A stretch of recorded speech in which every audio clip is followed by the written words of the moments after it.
All right, we are live here to the Crooked Spine Show interview with Mr. Mauro Stara, the founder and operator of Six Pack CPO, a CEO.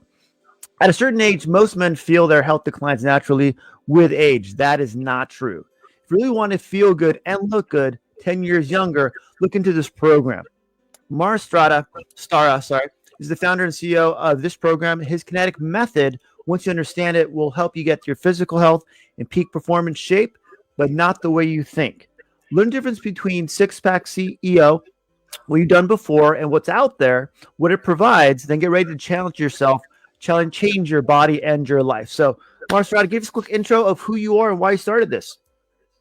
Yeah, thank you so much for having me on. So Yes. I used to work in banking in Switzerland, was there 5.5 years, worked my ass off there. And, I was like many men chasing wealth at the expense of my health and eventually burned myself out, had cardiovascular issues.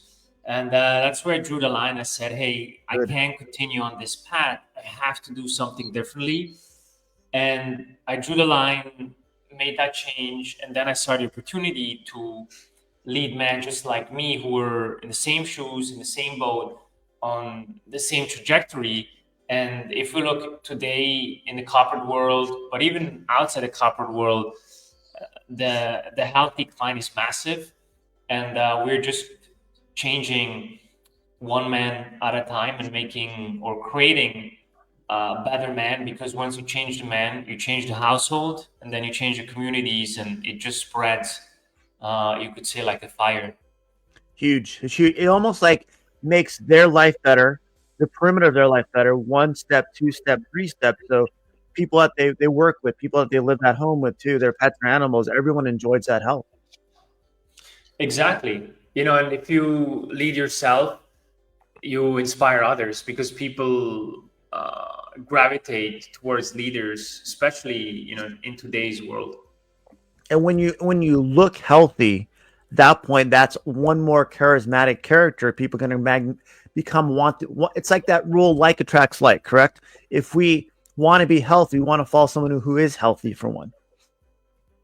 Yeah, spot on. And they say you shouldn't judge a book by its cover, but the reality is we get judged by our cover. If you walk, even now, right? You and I are here live. They see our faces, and we're gonna get judged. Like, why the beard? Why this? Why that? Yeah. Why that color of the mic? It's just normal. And so when you walk into a meeting or into an airplane, wherever you are, into bank, you're going to get judged during the first 7 seconds subconsciously. And if you're in great shape, there's a signal to the subconscious mind of, hey, I take good care of myself, I'm disciplined, I know what hard work means, you can trust me to take care of your business, your stuff, because I'm able to take care of myself. On the opposite, if you don't have that, it signals the complete opposite message. It almost at that point, if you don't have that, then you have to convince someone to trust you and be safe around you and want to listen to you for one also. So, and again, we do that initially, I think, to stay healthy for ourselves, but that's a secondary aspect of it also. I'm a chiropractor, when I see patients, people go, how do you stay in shape? What do you do? They want to know what you're doing to repeat that process so they can look good, they can feel good. Maybe not look as good as us, Mara. I mean, we're looking at people. You know what you do. But overall, to go next question also, why does some coaching not work? What have you done? What you've been this for a long time now? What do you see not work in the past? When you say not working the best in terms of strategies, or I for just who? in general, why some people go to coaches and they go, that didn't work for me. Why did that coach not work for me? Versus we'll get into your program, but I understand some people have gone through coaches. This is middle of January now, almost the end of January. People have gotten one-on-one coaching. They've done this, but they're not seeing results. They in their mind they may think coaching doesn't work. It doesn't work at all, or it just doesn't work for me. Yeah, fair enough. So, first of all, coaching works, right? Like, just Mhm. as everything, coaching. When people say cold calling doesn't work, it's like, no, it works. Otherwise, the results of millions of people would not be there. But I've personally found there are like three main reasons why someone wouldn't get results. Number one, the program was not tailored to them. It doesn't fit Good. their lifestyle. The support is not there. Like, so it will be the program didn't deliver to the promises or the expectations.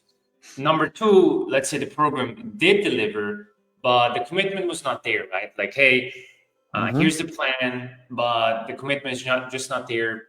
Someone doesn't take action. You know, you can give someone all the tools, but if they don't do it, they won't see the results, right?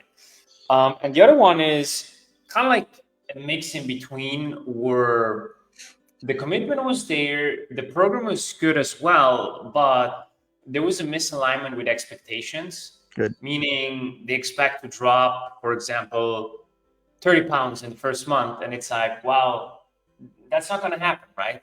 And so not safely, not in a healthy yeah, way. exactly. I can starve someone, to drop to 30. I'll put you in a box, starve you. You'll lose 31 pounds.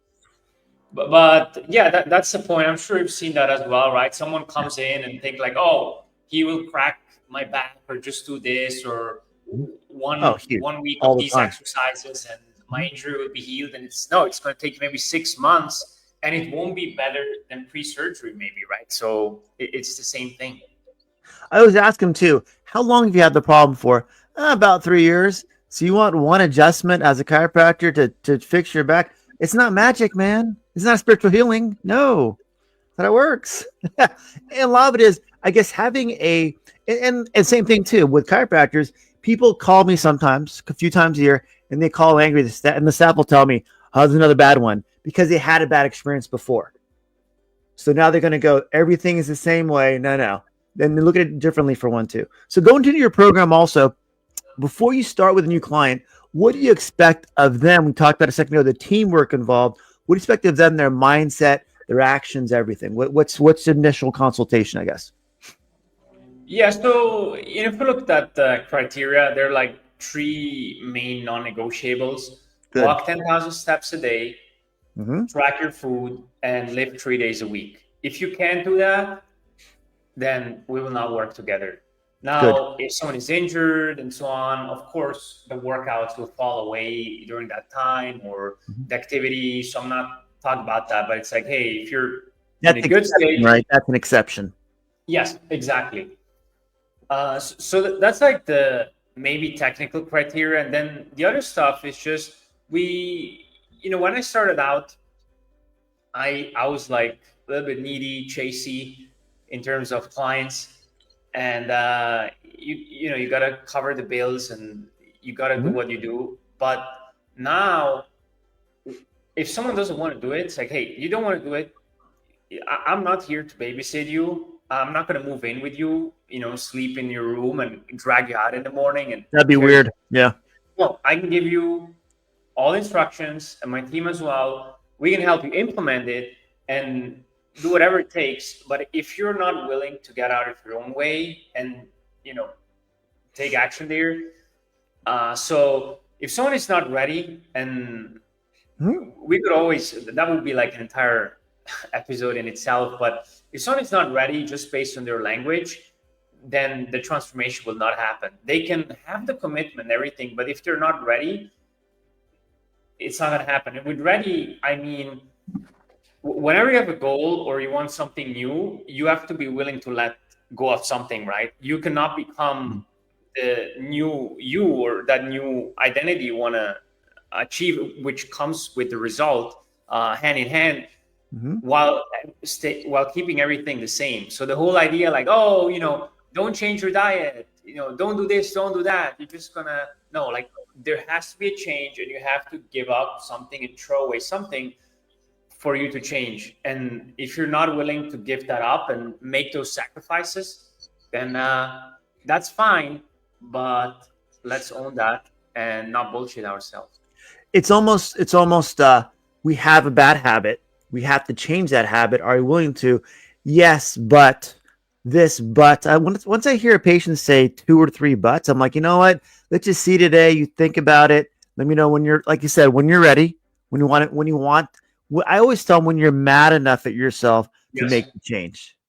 Yeah. When the pain is big enough, Yes. then when the pain, or we could say like when the fit version of you wants to be fit more than the fat version of you wants cake, right? That's where the change happens. And if the fat version of you wants cake more than the fit version of you wants the six pack, you're gonna stay the way you are. It's that simple. Maura, I love dark chocolate. I love it. During the holidays, I have so much coming to my house. My wife works school district, gets a lot of candy from her kids, from my work for one too. Once I've had enough, I get angry at it and throw it away. I just get angry, get mad. And that's my. But when someone has an emotional, if you want, attachment to the old them or the new them, then I see that result. I want to say that internal motivation. Go. I'll go through the suck to get better.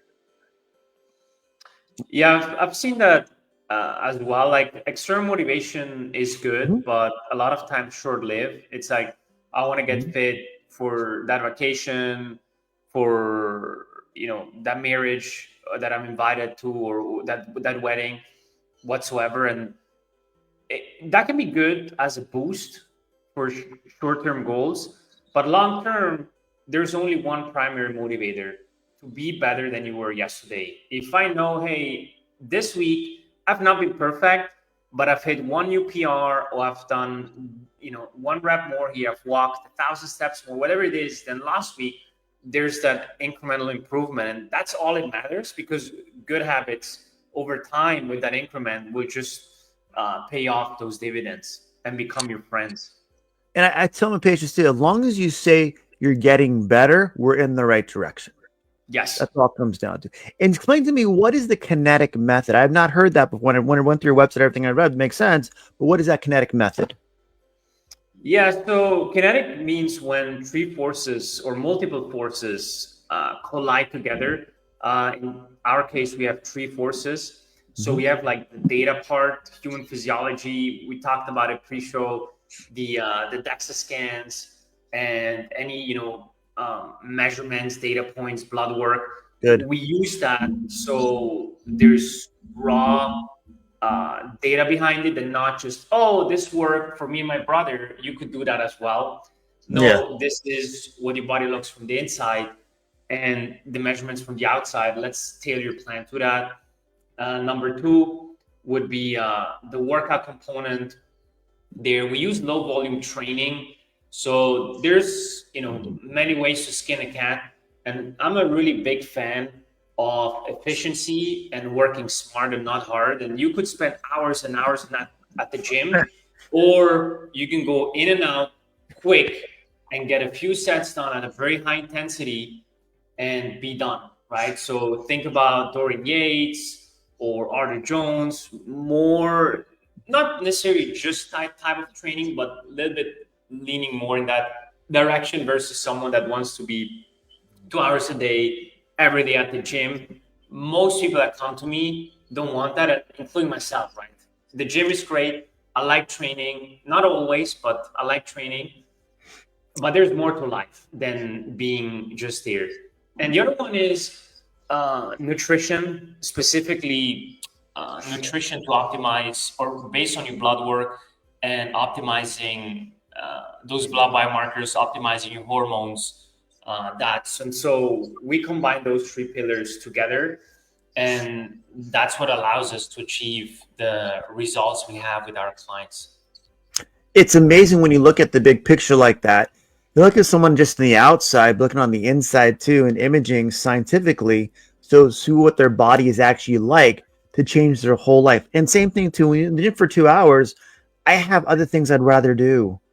I work out so my life outside the gym can get better. I don't Yes. want to look like Arnold, like The Rock. That's too much work. I have to buy new clothes. No, that's the same thing. I'm 50. I want to look fit, which I would assume most clients want to feel fit, look fit. At that point, they look good. Not like they have huge muscles. It's too much for me. And again, chance of injury too. Correct. So why would you want to injure yourself doing that type of work? Going into it too, it mentioned what is we talked about the DEXA scan a little bit. Let's talk about too, what is the life audit that you talk about when you first start with the work with the client also? Yeah, we so one of the piece of information that we get from clients during the onboarding process is a lifestyle audit, and we look at their past diet history because that will tell us, hey, where did you see success, Good. right? Can we build on success that you had before? Because a lot of people have found they just want to push their solution, like, oh, this is my way, and that's it. But it's like, sure, there's your way, but let's see what someone was very successful with, right? And if they say like, hey, the only type of program I was able to stick to was fasting, that doesn't mean I'm going to put them on a intermittent fasting protocol, but that gives me some ideas to, Good. okay, maybe it's not really the fasting, it's the fasting allowed them to have bigger portions. And it's like, hey, what do you say was a big push? Oh, yeah. I'd rather eat twice a day or once a day, and like a really big meal than like 6, 7 times or 4 times strong. It's like, okay, so it's not the fasting, it just knows the mechanism. So is there a way we can replicate that? And if not, we can still use that time restricted eating window, right? So it's more to see the patterns than the tool itself.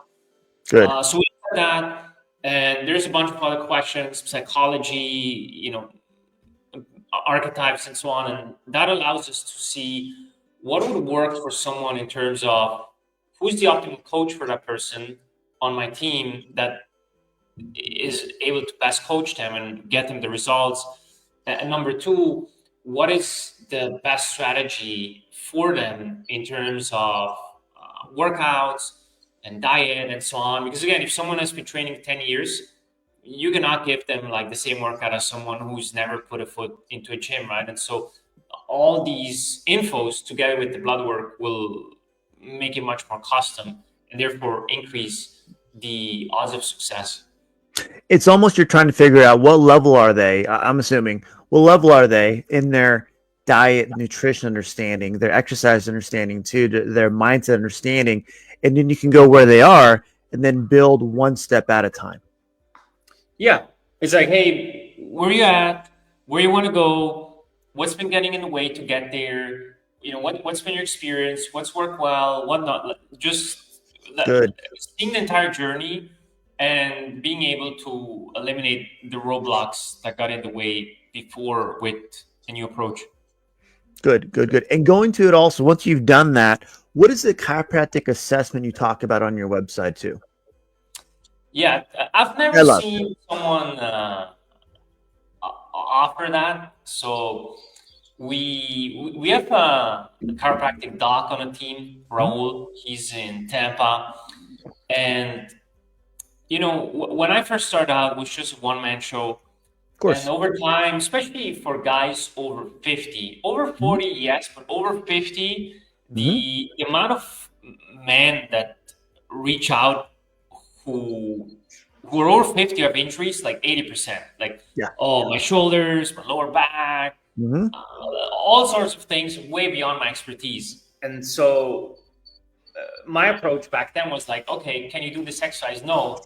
Yes, let me change that, right? Modify, yep. It works, right? But it doesn't fix the root cause. And they would go to a chiro and they have to be, maybe they have to drive there, maybe in the waiting room. And there's nothing bad with that. But I was like, well, what if we can offer it online, virtually? And, it's not the same because if someone sees you, they can touch you. I still think it's superior. But in many cases, we can be proactive.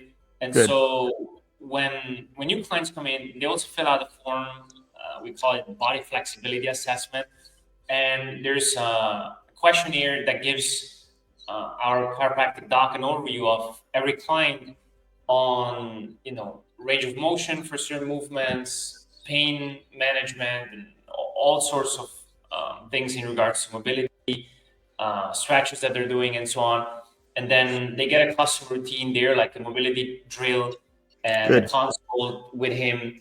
And we know how to tailor the workouts then, in the sense of, okay, none of these exercises, more of these, like more pulling movement, not so much push, no overhead presses, whatever that would be, and higher reps, a little bit lower weight, or actually this guy can go all in, no issues. Yeah. And also any sort of mobility and flexibility work there that's provided that they're proactive with that. based on, again, pain, based on their jobs. If they sit a lot, right? It's like, okay, maybe I have super tight hips. What can we do Hmm. there? And Hmm.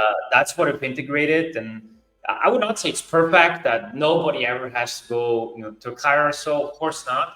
But it has helped people, or our clients, to see better success results with their workouts, but also with managing pain.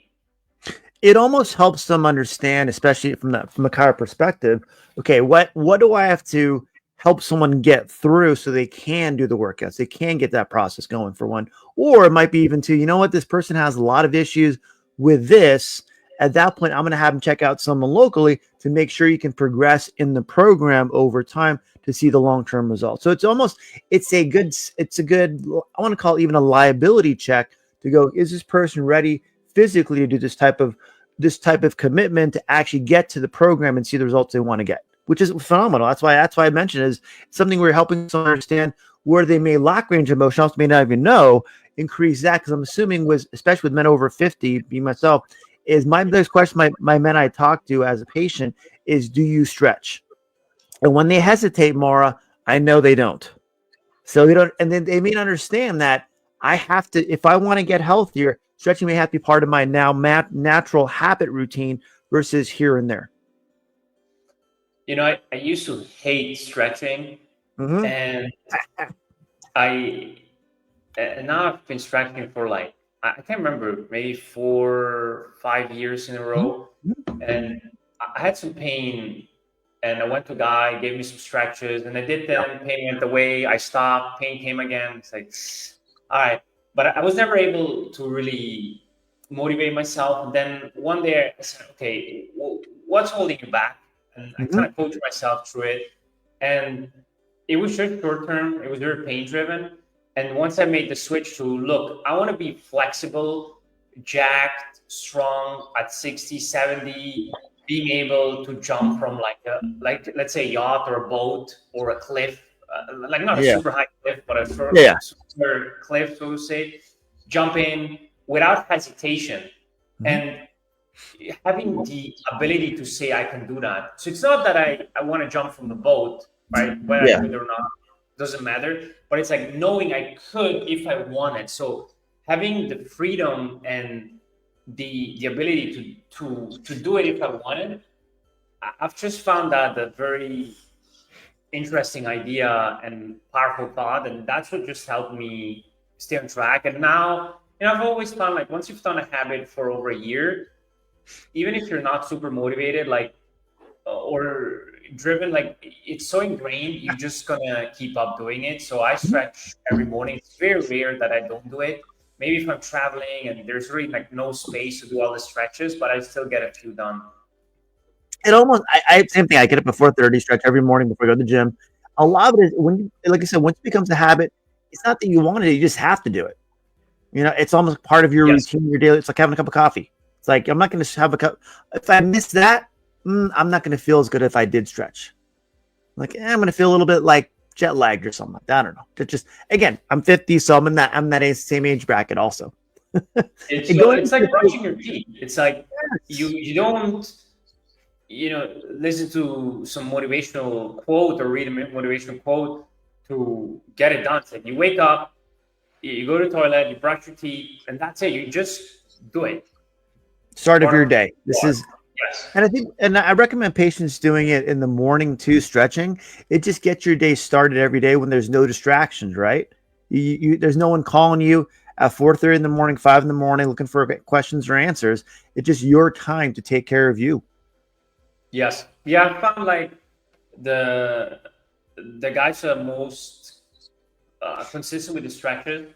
It's usually in the morning or before bed, but before bed, it's like, maybe you've made so many decisions during the day, you forget it, or it's easy to say no. Where in the Mhm. morning, you just got it done. And also, like, you've been like laying in bed for, let's say, 7 to 9 hours.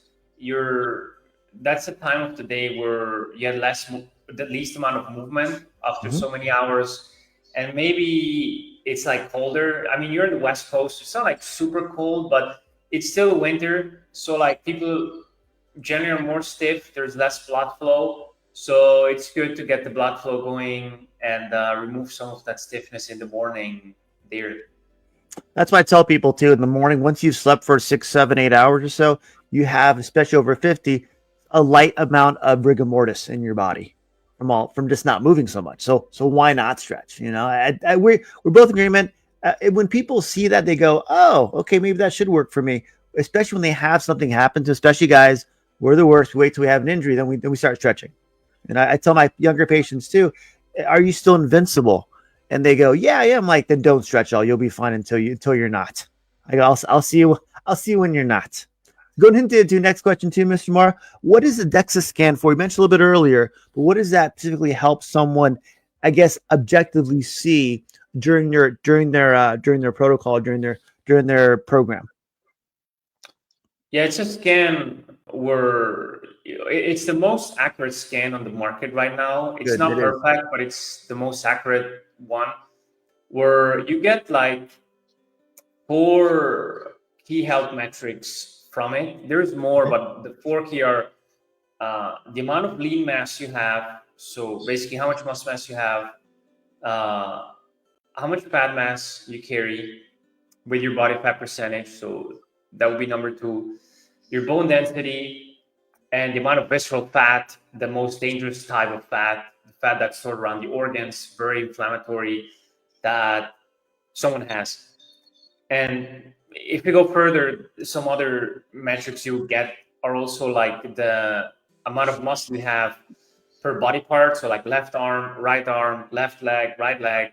And I found that to be very helpful because most clients don't care that much about it. But there's some guys who are like type A, they get every little thing done. And it's like, oh, my left arm or my left leg is bigger. So we're going to adjust the workouts and train the side that's weaker to remove that imbalance, Good. right? So like if you take a tennis player, usually the one arm, like if you look at Roger Federer, like one arm is like twice the size of the other arm. And it's like, what do you want to train the other arm? Then a little bit more intensity, a little bit more volume to make up for that deficiency. One, it looks better. Maybe two, maybe not for the arms, but that's more your area of expertise than mine. But maybe not for the arms, but definitely for like the legs and hip area. If there's like a massive disproportion, that can create imbalances and also pain, where one side has to like support more than the other potentially.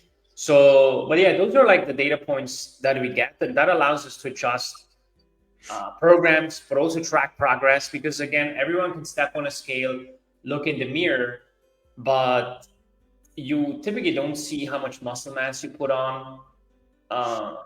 Yeah, you can say I've gained like, I don't know, 10 pounds in the last 6 months of building or bulking, but how much muscle was that from those 10 pounds? Was it maybe 5 fat, 5 muscle? Was it 8 fat and 2 muscle, right? Just because you're gaining doesn't mean you're gaining muscle. And that's going to help us out there. Or let's say someone is losing weight.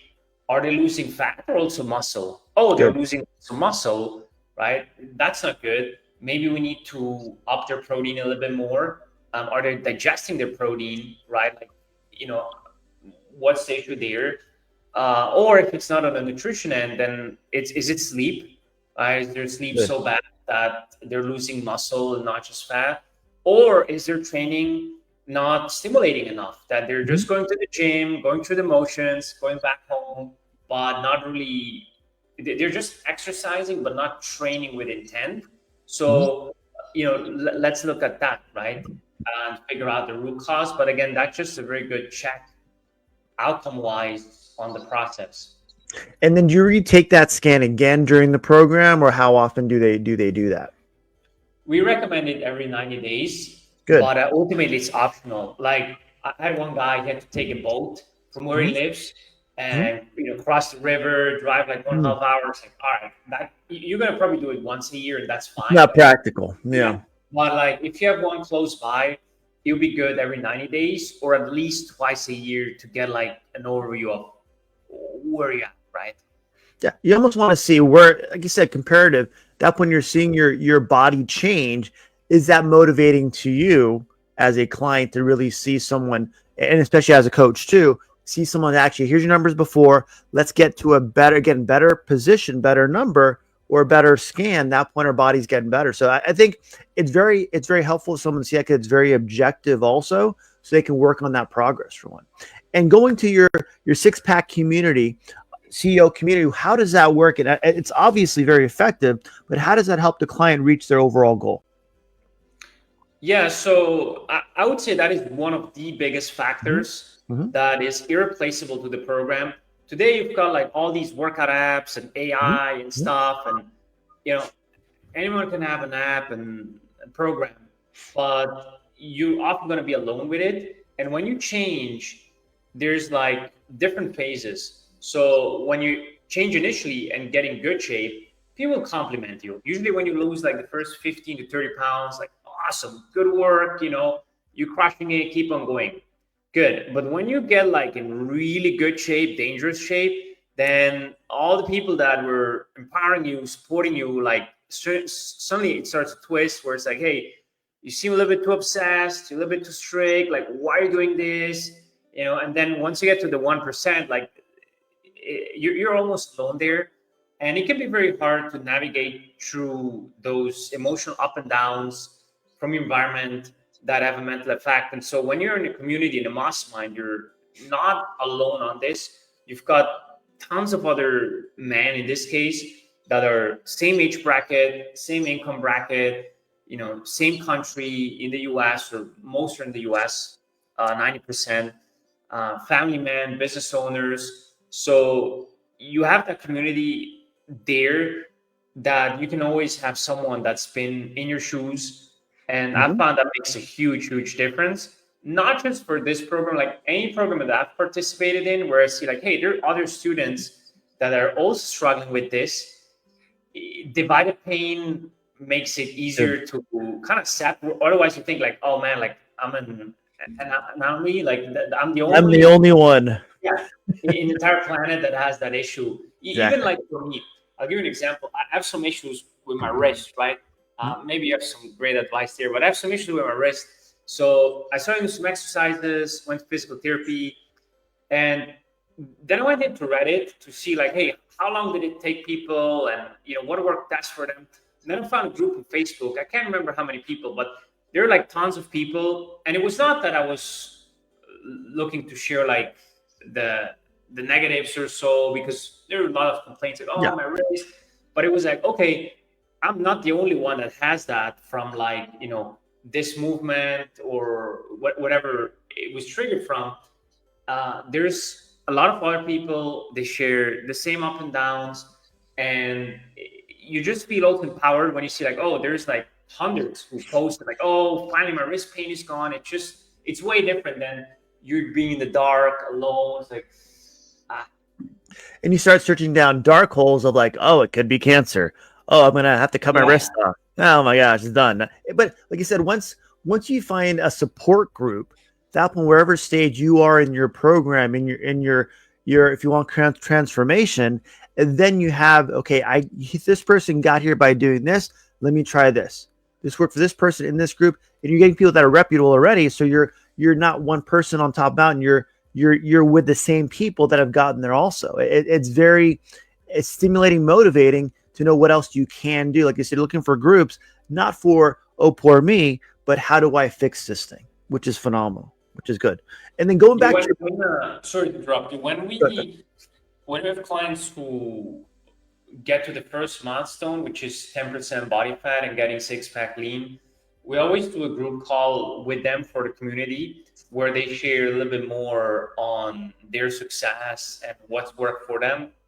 And out of all group calls, these get by far the most views and the best feedback. And everyone's like, oh my God, like I was in the same shoes, and my kid said this, my coworker said this, my wife said this, and I was having those cravings as well. I'm glad, that the strawberries at night helped him. Like, it's like, this is the plan and this works, but seeing how others implement the similar method and what their hacks are and their mindset is to go and navigate through certain challenges is like priceless.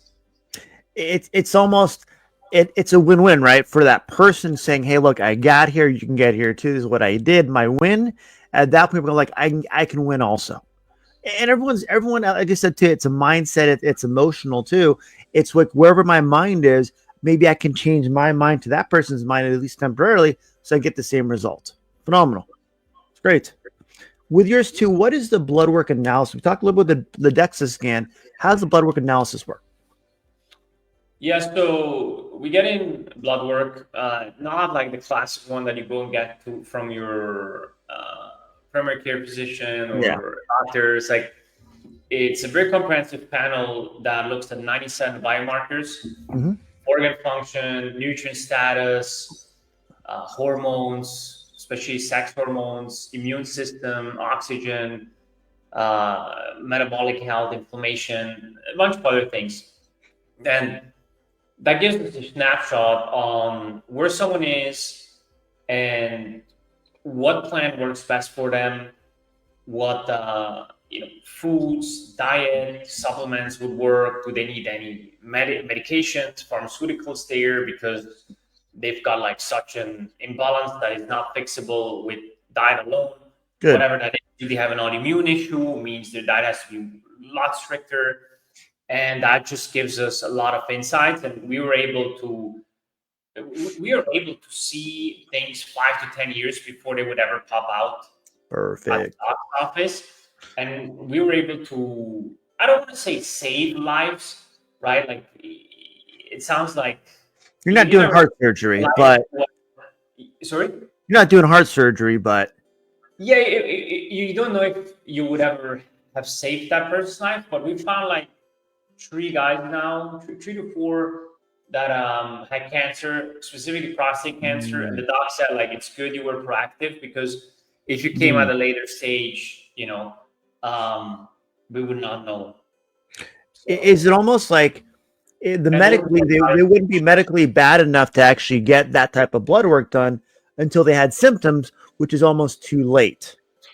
Yeah, when you have symptoms, I wouldn't say it's always too late, but yeah, it's kind of like when you wake up in the morning in bed and you feel the chest pain and you go to the ER.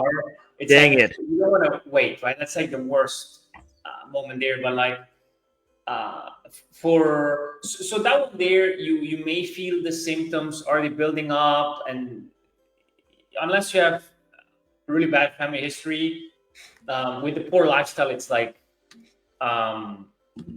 It's going to come sooner or later. And if you have bad family history, then even with a good lifestyle, you have to be careful there for heart health. But like, let's say for thyroid function, there was a guy, we got in his labs. I'm like, man, I've never seen such high thyroid antibodies. Like, go to the doc, get an ultrasound or biopsy done, like from your thyroid gland. And at that time, he was 49 or 50. And it's on my Instagram. It's like the pin post, and he got there, and they're like, "Oh yeah, thyroid cancer," and they did surgery. So there's like a scar here, and they removed part of his thyroid. And they said, "Hey, if you came in 3-4 years later, you probably would have not made it, right?" And he had no symptoms. Like he was, usually people with thyroid symptoms, they feel cold all the time, tired, dry skin, maybe constipated, but bloated. But like that had no symptoms, right? No symptoms at all. And that is the danger where you think like, oh, I have no symptoms, I must be fine. Maybe you are, but like let's get in blood work and be proactive and check that out. And then what he did was he got his 2 daughters. No, 1 daughter and 1 son blood work as well, and they also had the same thyroid antibodies, but they're like 30 years younger than him, so much better to catch it, or 20 years younger, but much better to catch it then than as he did, or someone in his family, I think it was his cousin or uncle that passed away from thyroid cancer, and it's like, yeah, just he and his family have those genetics that will make them more susceptible to it. And it's smart to be proactive. But again, this is just one case in terms of like health and disease and being proactive. But the other one is, hey, maybe someone has nothing and they just want to maximize fat loss, put on a lot of muscle mass. Well, you would see that as well and see what works best here and allow us to customize the plan and get the best ROI there. So You're almost giving someone a chance to go, okay, I like the chiropractic assessment. You're good here. Now let's progress you to where you can get better. And now we have a way to mark where you are with your blood work, what percentage you are, body fat, whatever it might be. At that point, let's that improve over time. Phenomenal. yeah, Good. yeah. Even for myself, like I got in blood work 2.5, 3 weeks ago, Mhm. and he came back and I saw some things that I wasn't like too happy, but because I'm always proactive, I get it done like every 6 months plus minus. Because I'm proactive, I was able to catch it when it's here, and maybe in like 10 years it will be here. So I can address it here. There's no urgency, there's no pressure. I can do lifestyle approaches, diet, maybe some red light therapy. It was also for something for the thyroid. Mhm. And if you see, hey, after like 1 year, it's getting here, it's not better, good. You can always like uh, go further. But like if you wait, like, oh, symptoms come, like you're already like head down the cliff. Mhm. It's like maybe you've lost one arm, so to say. To make it like a crazy example, it's you're never gonna get that arm back. So, It's almost once you have the medical symptoms looking for to diagnose you with thyroid, with prostate cancer, now you have to go almost you're forced to go down the medical route of just medications, just surgeries, maybe chemo, whatever it might be, versus like say catching early. How do I change my life? So what I can do now so I don't feel desperate to seek medical care. And then once you've done that, then you can't do this over here to get and look and stay healthy. I think that's how I would approach it with my patients. yeah, absolutely. Like you don't want to get to the point of no return. You want to see Yeah. like, hey, where things are at, and oh, I'm having this because I have too little antioxidants in my diet. Good. Let's add a little bit more of those into my diet. Berries, olive oil, veggies, grass finished meat. Like, oh, blood work is improving. Symptoms are going down. Mhm. Good. Let's double down on that. Versus, well, no matter what you do now, like it's end stage. You don't want. Make sure you have like good life insurance. That's all you can do at that point. Yeah. Well, like I said too, it's once you have the blood work. Okay, may not be symptomatic yet, but let's take care of something. So over time, we take blood work again in 6 months, whatever it might be. We're just going to see those numbers improve. We're going to see that part of your blood work improve. Also, go into hormones too. How to explain how hormones optimize nutrition to get a six pack lean, and how does it help the body? Yeah, and just to add one thing to the blood work, so Good, we can close that chapter there. But good. again, it's not just about like prevention and disease or all the other stuff we talked about. A big benefit is also once you've optimized your blood work and get retest, you see, like, hey, these are my markers are really good. I feel the best. Now you've got that documented. So now you know, let's say January 1st, or let's say February 1st, Yeah. 2025, I got in blood work. I had, 90% of my markers were green. They're really good. And I felt phenomenal. Here's where my testosterone was at. Here's where my cortisol was at, my sugar, and so on. So now when you're off, you can see the before and after. It's like, hey, why am I feeling like this? Well, my sugar is lower, but it's not so low, but maybe it's too low for me. But Mhm. here I felt good. Let me eat more carbohydrates. Oh, I feel great again. So you have that snapshot Ah, of in time of when you were on your A game and on your best. But if you wait till whenever, you don't mm, have a point in time. So for me, I wish I had like regular blood work. I don't know, since like 15 or earlier, like just every year, at least once or twice, but like a comprehensive one. So I know like, wow, when I was, let's say 19 or 21, it was the best and I felt the best. Well, here's what those numbers look like. What can I do to get to that level, right? good, good. So I think you were asking about optimizing hormones through diet, right? Yes, for diet, for basically how that works in conjunction with the blood work. Like you said, they're more integrated together. Yes. So when it comes to diet, you have like multiple components. You have one, calories, which is the energy. So Okay. if there's too little energy coming in for a very long time, or too much energy coming in for a very long time, that will create certain hormonal responses. So if there's too much energy coming in for a very long amount of time, Good. then the chance of becoming insulin resistant is very high, and your insulin, fast insulin, is going to be very, very high. Um, your ability to use carbs as fuel is going to be hard. Manage carbs, you're going to store more visceral fat around your organs. So that is one there.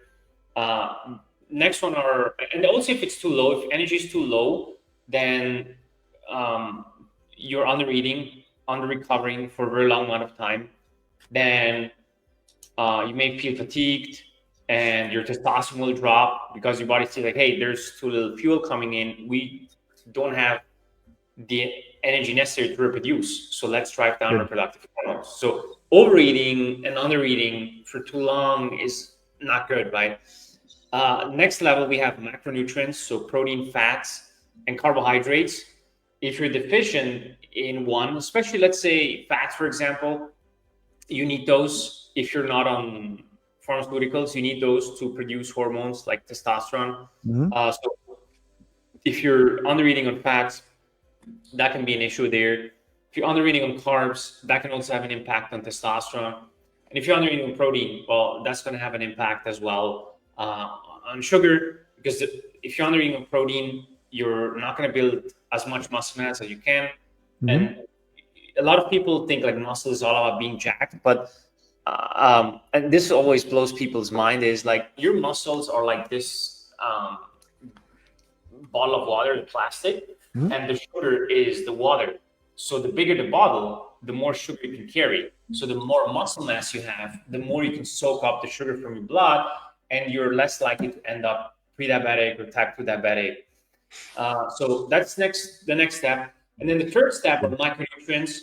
So there are certain minerals and vitamins and fatty acids that are helpful, and well, not just helpful, but impact or helpful for hormonal function, optimizing hormones. So the famous ones will be magnesium, zinc, boron, vitamin D, that maybe selenium, more for thyroid function, that have an impact on testosterone, but again, selenium, thyroid function, iodine.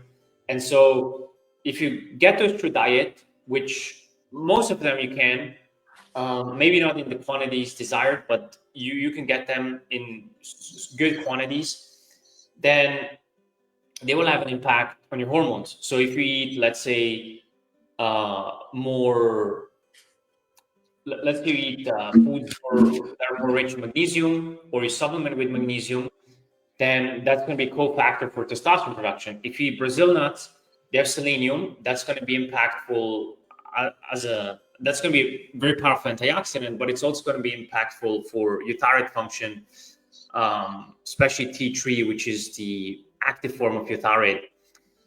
And there's a bunch of others, right, that help with that there. And so if you see certain hormones are suboptimal, or someone has a fatty, like non-alcoholic fatty liver, then adding more choline to their diet from eggs or beef liver will help to clear the fat from the liver, right? So the blood work will allow us to see that and see what is going on with those hormones, the nutrient status, how it all plays together, and what foods someone should be eating, and then what supplements they can take to further optimize that. Because it's unrealistic. Like if you have to eat, let's say, every day greens, and you don't eat them, and then you end up deficient, well, okay, you can have a supplement that on the days that you don't get those in, you can take there as a backup, so your body always gets those nutrients delivered for optimal nutrient status there. And the last one is meal timing. So that time you eat will have an impact on how much you eat. So if you start your day with carbohydrates, like the classic advice, like start with carbs, have a bowl of oats, a little bit of milk, maybe honey, whatever, peanut butter, then you're gonna have a spike in sugar, and as your sugar goes up, your pancreas releases insulin, and then the sugar drops. And as the sugar drops, you're gonna get cranky, tired, you want a snack, you have cravings. Mm. So you put yourself in a spot to overeat. On the other hand, if you start your day, let's say with protein and fats together, then your sugar is going to be stable. You're going to have no hunger, no cravings, appetite is reduced, mental energy is up. So it's going to be much, much easier to stick to the plan and eat less naturally, not by force, not by willpower. That doesn't mean you have to cut out carbs, not what I'm saying, but in the morning, for most people, when they keep their sugar stable and for lunch, and then have a little bit more carbs late in the day, it's really good for appetite management and balancing their glucose levels throughout the day for more energy. It almost makes their like you said, you're not having the roller coaster ride throughout the day. I'm tired of the cup of coffee or I need a nap, whatever it might be. You're going, okay, I can stabilize my blood sugar based on my foods that work for me. At that point, my energy level stays here the whole day because I worked out, stretched in the morning. At that point, that's done. At that point of the day, then I can relax and have some carbs. And then I know I'm going to sleep well and use that to really repair my body for the next day. Exactly. Spot on. And what foods do you recommend? And again, this is more of a general question for the average guy. Say, it's like somebody 50. What foods do you recommend some people to? I want to call it focus on maybe 2 or 3 foods versus some foods you don't want to get. You want to make sure they avoid or try to take out of their diet. Yeah, well, Kind of one hard of to. the best foods, I don't want to like rank them, but Yeah. like blueberries are very good. They have Okay. like, especially wild blueberries, they have like 5 times more antioxidants than any other berries, which help with oxidative stress. So, toxins from the environment, exercise, also if training, that can create oxidative stress, heavy metals, pollution, and so on. So, blueberries, very, very good. Pomegranates, fantastic, like pomegranate juice.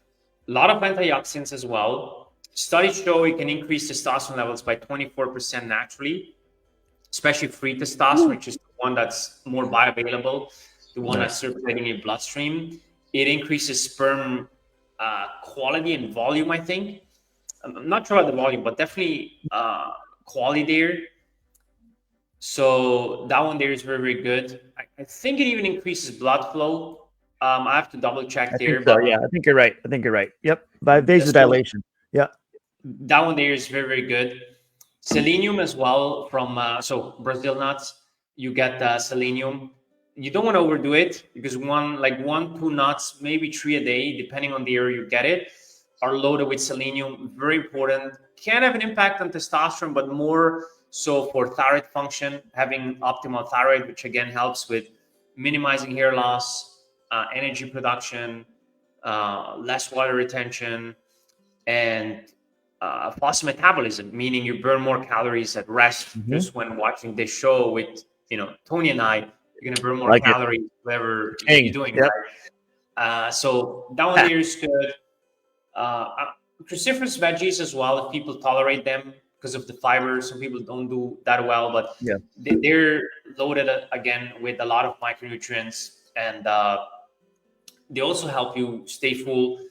Obviously, meat like grass-fed, grass-finished meat, for example, from Force of Nature, that's going to be really, really good. Has even omega-3 fatty acids in there, Perfect. zinc, a lot of stuff that you get from red meat. Obviously, fish, so like fatty fish, wild-caught salmon for the omega-3 fatty acids, which are anti-inflammatory there. So I would say like you have category of meat and fish, fruit, veggies, and then rice works as well. White rice, I like white rice, like very easy digestible, has less heavy metals than brown rice, so big benefit there. Potatoes, sweet potatoes, and then foods to avoid. There's generally not like a list for like banned stuff or like let's say banned substances, but seed oils is a big one. If someone has like a little bit of omega 6 in their diet, it's not going to kill them. But if they overdo it, then we don't want that to balance out the omega 3 to 6 ratio.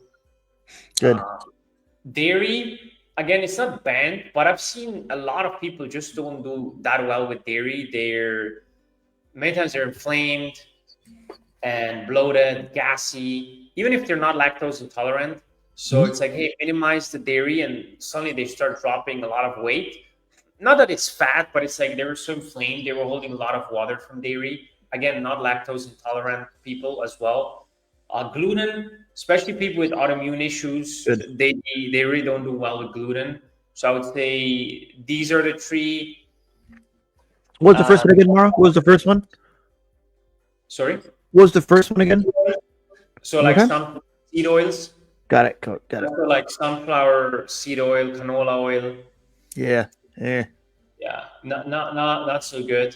And realize those things too. They mean that Some sometimes people, dairy, gluten. It's almost like those are sometimes people's body consider that toxic also. So it affects the whole function of the body. yeah, like sometimes. Also, one food we had, our food group are like nut or nut butters. A lot Okay. of nut butters are made from moldy nuts, like peanut butter. You have like moldy peanuts. You don't want that. But also, it's very easy to overeat. So if you want to get lean, like, oh, I Yeah. just had a spoon of peanut butter. I have a client, he's like, oh, I just had a spoon. And I'm like, okay, Mm. can you take a picture of your spoon? And man, it was not like a spoon. It was like, it's dude, you it's could more of have, a ladle, right? It's a ladle, not a spoon. It's a ladle, but that's their spoon. yeah, yeah. It was 5 spoons. So But it those was are only easy to one. overeat because, yeah, they taste good, and you just get it down quick. So those would be like the 3, 4 that make the list. Sometimes people don't do well with nightshades, but very rare. Okay. Very rare. It's almost you're giving someone a way to go. Let's make sure what you're Sorry, doing. sorry to interrupt you.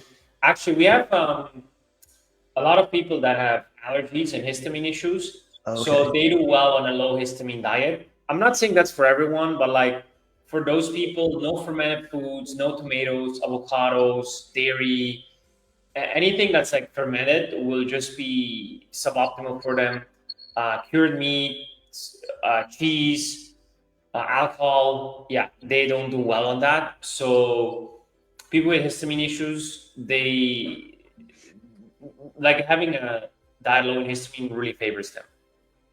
And you're able to really diagnose this, a lot of this from their blood work, their exam, what their history is, what their lifestyle is like, what foods work for them or not. So you're helping someone really, if you want to call it, really coach them on how to get good results in a fast period of time by avoiding things that can hinder their progress, which is phenomenal. Or help them Yes. with the good foods. Help with the good foods. Going Yeah, also to also for now. overall health. Like you don't need blood work to lose weight or put on muscle, right? Like people Mhm. have done it before, Yeah. but maybe you're like, man, I'm lean, I'm jacked, but I don't feel well. I'm always bloated, I'm Mhm. always Mhm. fatigued. Like what is going on? And then you see like, oh, histamine issues.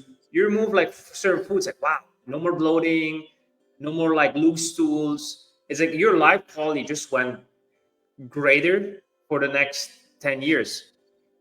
And you're almost being more efficient by simplifying helping someone guide them through their diet. So certain foods that they can avoid to not have those problems, which is phenomenal. Absolutely. And going into now workouts, how does your 3 day a week, what's it called, low level type of a workout? How does that work?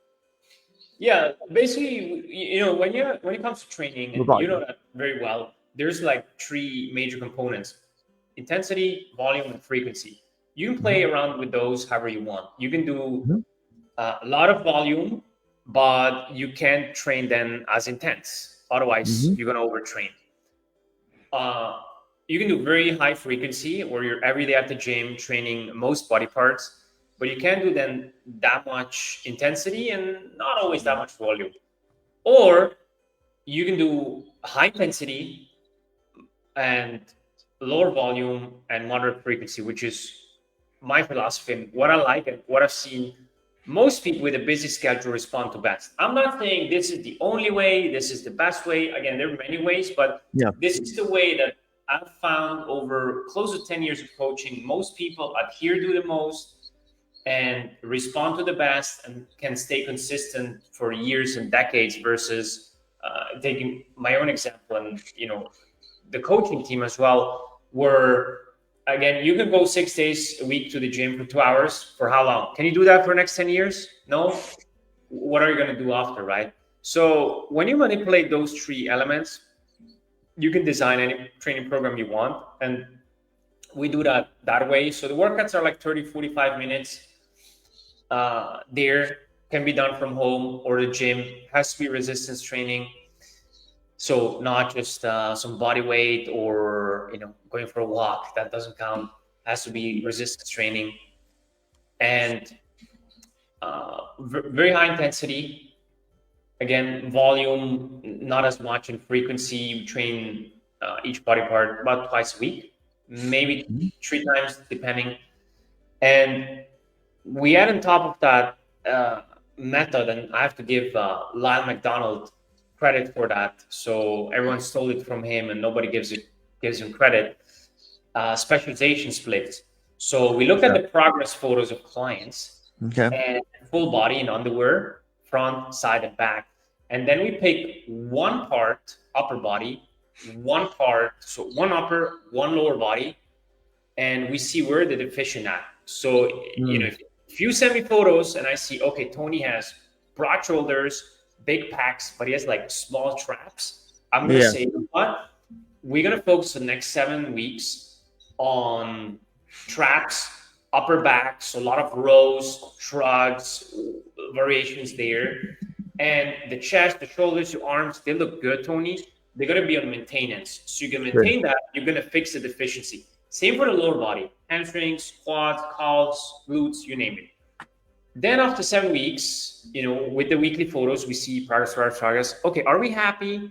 Yeah, the traps look good. They're now more balanced. Okay, but you know what, Tony? Like your tricep, it could be better. Like, it could be a better rounding. More definition.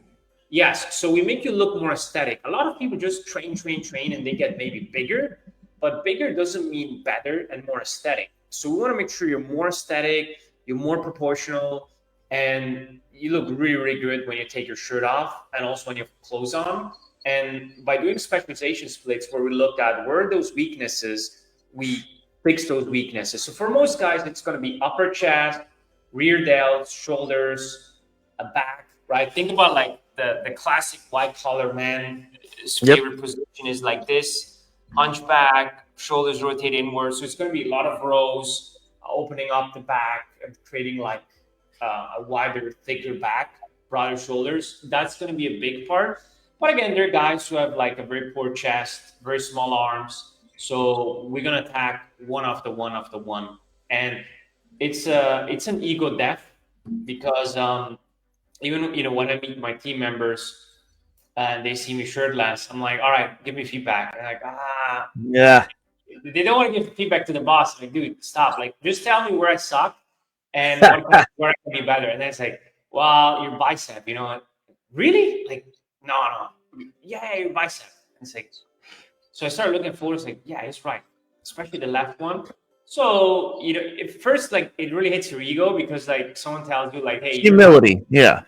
But then you work on it, and you're like, man, thank you so much for pointing that out. I would have not seen it because sometimes you just don't see it. You get used to that image of you and think, like, oh, the bicep is fine. Good. No. Like, good. Actually, yeah.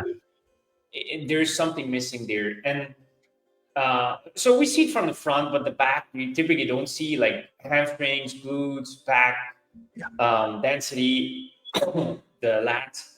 And so when someone can point that out and can design a plan for you, it's very powerful because your body will just 10x, so to say, by fixing that deficiency and looking much, much better. Because you can go to any beach, you will always find someone like, they have great packs, but like the shoulders are too small, it feminizes their body. Yeah, chicken legs. What the heck's wrong with them? Yeah, exactly.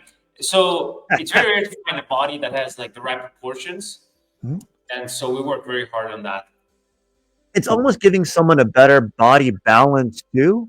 So if their chest is weak, at that point, they may have problems to where you start lifting again. At that point, they may hurt their shoulder. So you're giving someone that balance of their body, not just to look good, but also health-wise, it helps your body maintain that better position too, so they can look good. I think that's my perspective.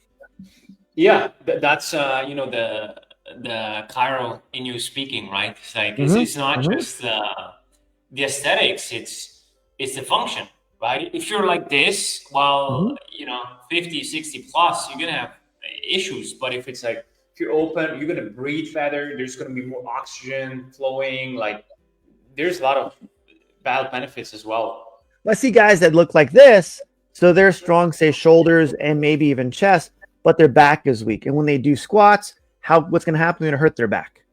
They're not going to hurt themselves. So the chance of injury is less when you have that body balance. You look good, feel good, and can load more weight to even like you said. But again, weight workout is not just to look good. How does it affect your hormones, your blood work, everything by working out? How does that integrate into it?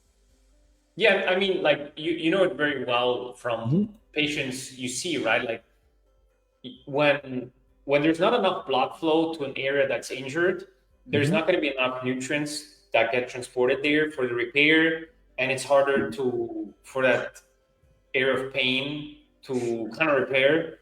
And Mm-hmm. so, if you have imbalances in your muscles and it's extreme, then maybe there's not enough blood flow going to that area as well. Like again, you're like this, Mm-hmm. and so once you open it up, there's more blood flow there. There's better muscle contraction, and I think that could play also exactly to what you guys do, right?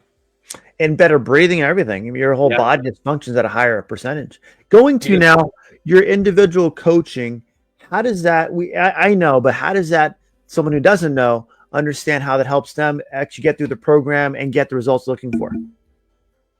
Yeah, so pretty much everything we talked about on this call, we put it into plan, take the guesswork out. So Good. 95% is done, and 5% is on the client to implement and take action. We Good. so we lay out the plan, put it in our mobile app, and hold the client one-on-one accountable to it. Check in with him multiple times a week. Have Perfect. calls, texts. There's also group calls, the community, like tons of support. And people always say, like, is there a shortcut to success? And I used to say no, but there is mentorship and coaching. Good. If you also take action, of course, but mentorship and coaching that gets you to the next level and just gets you there faster and helps you save time and eliminate mistakes that you would do on your own. You're almost avoid, like you said, avoiding the trial and error of what's going to help, what's going to hurt. And going into it, does the one-on-one coaching also integrate with the app you had mentioned too that you guys offer for your clients?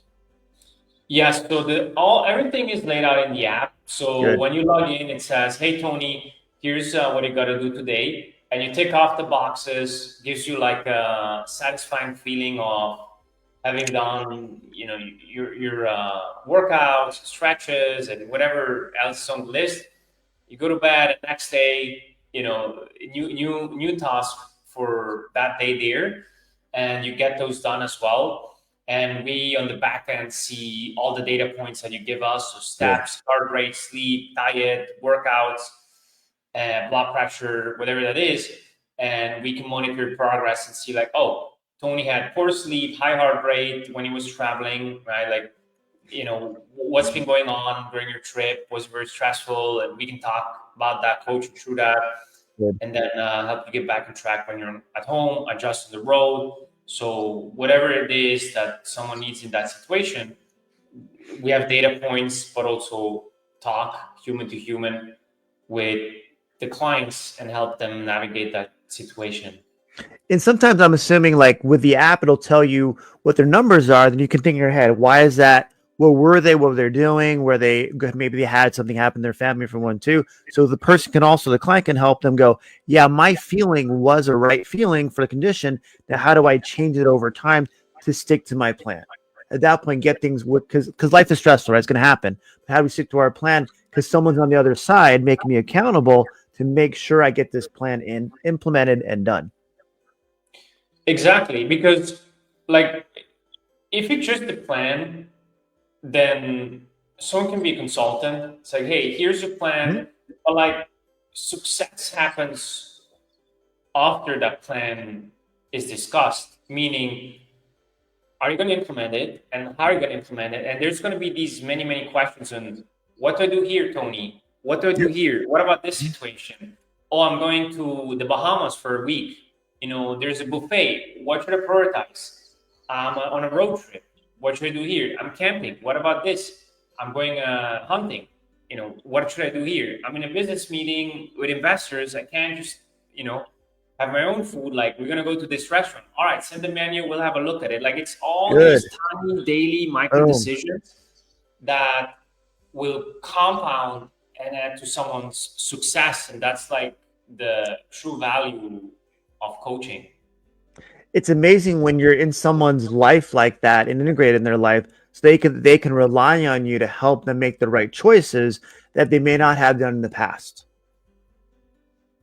A buddy of mine, he travels a lot, East Coast, West Coast, everywhere. He comes back, goes, I gained 10 pounds. I'm like, dude, like, I can't work out. I have, like I said, you're traveling the air for 6-7 hours sometimes for one too.